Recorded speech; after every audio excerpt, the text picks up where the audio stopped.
Joaquin, Victor, wag naman dito. Nakakahiya naman sa mga kaibigan natin galing sa media. Hindi lang ako ina-insulto mo, Victor. Pati na ang mga kapulisan sa Calabari. Hindi ko iniinsulto yung mga kapulisan. Pero more than 100 criminal cases remain unresolved. Simula nung naupo si Mayor. Bakit kaya? Ano kaya ang dahilan? Mga kababayan, pagpasensyahan niyo na po ang aking daddy at aking ninong Victor. Na-miss lang nila ang isa't isa. Pero ang totoo po niyan, magkumpare itong dalawang to. Diba? Matagal na kaming nagsuli ng kandila niyan. Siya lang po ang nagsoli ng kandila. At para sa akin, kahit na meron kaming konting hidwaan, ano po, kaibigan at kumpare pa rin kita. May the best man win. The best man, Belen.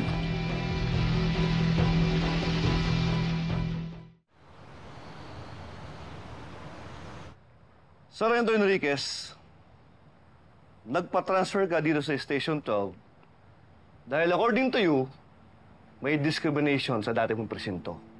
Pero hindi naman yung totoong dahilan, hindi ba?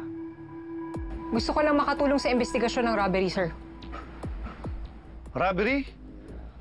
O sa pagkamatay ng ninang mo? Alam ko meron kang personal na involvement sa kaso. That's why I'm the best person for the job, sir. Kasi gagawin ko ang lahat. Masolve lang tong kasong to. Ganyan din ang sinabi sa akin ni Lieutenant Conde nung nag-request siyang papunta sa kanyang kaso. But I told him no. Kaya sinuspindi ko siya. Sargento Enriquez, my answer is still a no. Makakatulong ka by doing the job I assigned you. Kaya sa patrol kita i-assign.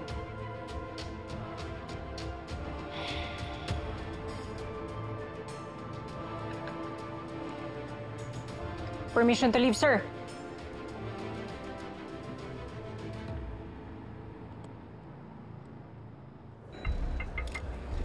Para sa Calabari! Yes!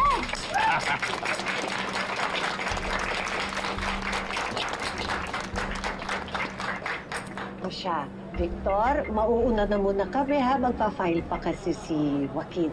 Sige, Marit, magkwentuhan tayo minsan. Oo naman. Sige. Ay, alam mo, naisip ko, bakit hindi kayo lahat iniimbitahan namin kayo, samahan nyo kami para mapanoodin nyo yung pag-file ng candidacy ni Aljepe. Di ba? Alika, kasama kayo. Sige. Victor, sige. Okay. Pagpasensyahan niyo na po si daddy, ha? Oo naman. Napapansin ko, lalo lumalaki ang katawan mo, ha? Hindi, ay tatanungin lang kita. Kamusta na ba ang #1 counselor ng Calabari? Okay naman po, Ninong. Salamat po sa pagtanong. Pero, Ninong, alam kong may misunderstanding kayo ni Daddy. But I know you share a common goal.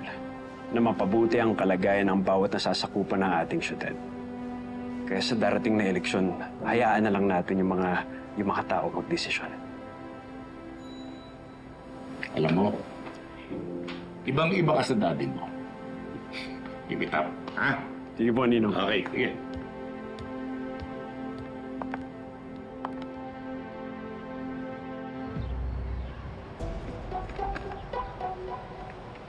Sige. Ingat to.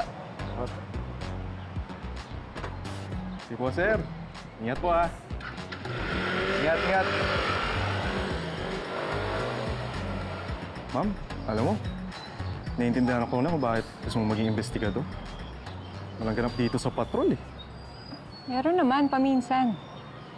Ikaw ba? Anong department mo gusto? Bah, ako, ma'am, gusto ko SWAT para ma-action. Eh, ako talaga ever since, investigador gusto ko eh. Siyempre, yung mga pelikula ni Amo, di ba? Ang ironic naman pala kung ganun. Gusto mo maging investigador dahil kay Amo. Tapos, gusto mo siyang imbestigahan? Hindi naman sa ganun. Gusto ko lang malaman kung konektado ba siya dun sa bank robbery. Ay, naku. Kung malaman niya ni Lieutenant Conde, sasama yun sigurado. Eh, di ba doon din namatay yung girlfriend niya? Nakausap mo na ba siya tungkol doon? Hindi pa eh. Simula nung nalipat ako dun sa Station 12, awal na siya. Kaya pala. At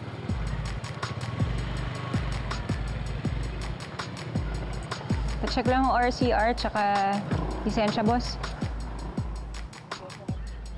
Grabe talaga yung naging epekto sa kanya noon, ano? Anong nangyari? Okay. Thank you. Ingat. Sir, ingat po. Ingat po.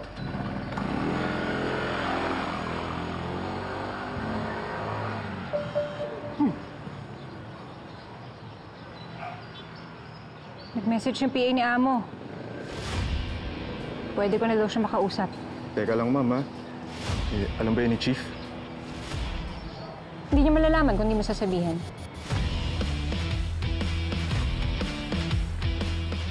Pakialamero ka talaga, no?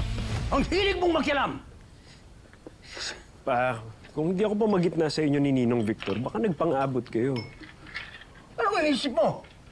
Hindi ko siya kaya? Ganon? Pa, I'm sorry. Okay? I was just thinking about your candidacy. Matunog ang pangalan ni Ninong Victor dahil sikat siyang artista. At base sa ginawa nating survey, marami talagang boboto sa kanya. Wala akong pakialam sa survey! Hindi ako naniniwala doon! At itong tandaan mo, 20 years na ako sa politika! Natalo na ba ako? Ha? Have I lost? Pero pa, Pwede ba tumahimik ka na? From now on, huwag mo na akong pakialaman sa diskarte ko, ha? O baka naman gusto mo akong makalaban. Sige na, umalis ka na. Sige na! yes pa. Pasensya na po.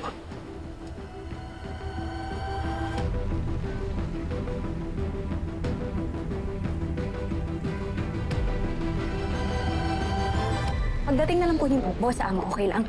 Sige, thank you. Thank you, thank you. Thank you, Kuya. Hi, Sergeant Enriquez. I'm Burns, assistant po ni Amo. Sorry, sobrang busy po ng set sa loob. And I'm sorry, Amo canceled last minute. Marami lang po kailangan asikasuhin ngayon kasi magsisimula na siyang mga panya. I hope you understand. Ganun ba? Mm-mm. Di ba, okay lang. Basta kaya mo sagutin yung mga tanong ko. Well, I know everything there is to know about Amo, so you can ask me anything. Ano po ba yun? Pamilyar ka ba sa pelikulang Amo at ang mga maligno? Oo naman po. Isa yun sa mga unang pelikulang na-produce ng production company ni Amo. What do you need to know po ba? Sa pelikula, may ginamit na maskara yung mga robbers. Opo. Eto. Alam mo ba kung saan makikita yung mga maskara na yan? These masks, pati po yung ibang movie props na donate na po ni Amo sa exhibit. Exhibit? Saang exhibit? Calabari Museum po. Bait po ni Amo. Yes, tama po. Calabari Museum. Okay. May kailangan pa po ba kayong tanungin? Sorry, sobrang busy po sa loob eh. Okay lang. Sige. Thank you, Miss Burns. Thank you po, Sergeant Enriquez. Nice to meet you. Sorry,